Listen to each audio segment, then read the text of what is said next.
How did your parents fail you? Like many kids growing up, I couldn't sleep the night before Christmas. I was 12 and still clinging to the idea that something magical might happen, even if I didn't believe in Santa anymore. My little brother Max was 6 and totally bought into it. He left out cookies and a note for Santa like he did every year. My mom tucked us in with a smile and told us we'd have a special surprise in the morning. My dad kissed my forehead and told me he had one last gift to pick up and would be back soon. I noticed the way mom looked at him when he said that. Her smile twitched for a second, like it was trying to stay in place but didn't quite make it. I couldn't sleep, so I stayed up reading in bed. Around 11, I heard them downstairs. They weren't yelling, but I could tell it was serious. Money came up. So did the words, again, and you promised. Then the front door opened and closed. It stayed quiet after that. At midnight, I went downstairs. The tree lights were on, but there were no presents. No cookies eaten, nothing. I found mom at the kitchen table surrounded by papers. Bills, mostly. She didn't even notice me at first. She was just sitting there with her hands in her hair and her eyes staring at the table like it had punched her in the stomach. I didn't say anything. I just stood there until she finally looked up. Her eyes were red. She forced a smile and told me to go back to bed. I didn't. Instead, I stayed up making gifts for Max. I used paper, cardboard, duct tape, and some old crayons. I made him a superhero mask and a treasure map. I even turned one of my socks into a puppet. At some point while looking for ribbon, I found a drawer in the back of mom's room with a stack of bills, a rejection letter from a loan company, and a pawn ticket for her wedding ring. That's when I knew this wasn't just about Christmas. In the morning, Max ran down the stairs and stopped. There was a beat where everything just hung in the air. No gifts, no dad, just me, mom,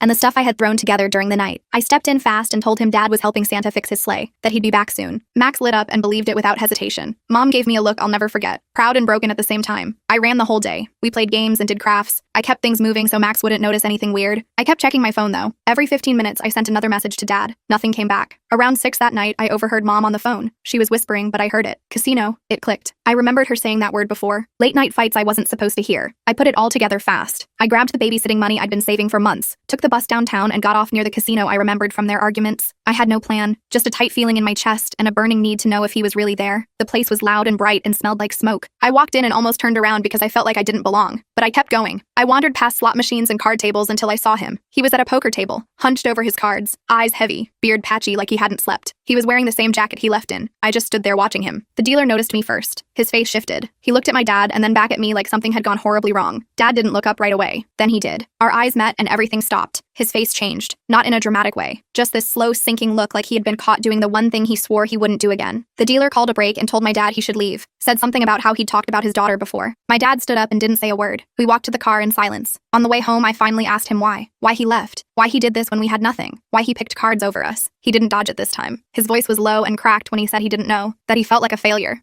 That sometimes he just wanted to feel like he could win at something. He said he loved us but didn't know how to stop messing things up. We stopped at a 24-hour store. He bought Max a plastic dinosaur and got me a pack of sketchbooks. He handed it to me and said, "You're stronger than me. I don't know how you are, but you are." I didn't say anything. I just nodded. I knew he meant it, and I knew it didn't fix anything, but it was the first time he told the truth.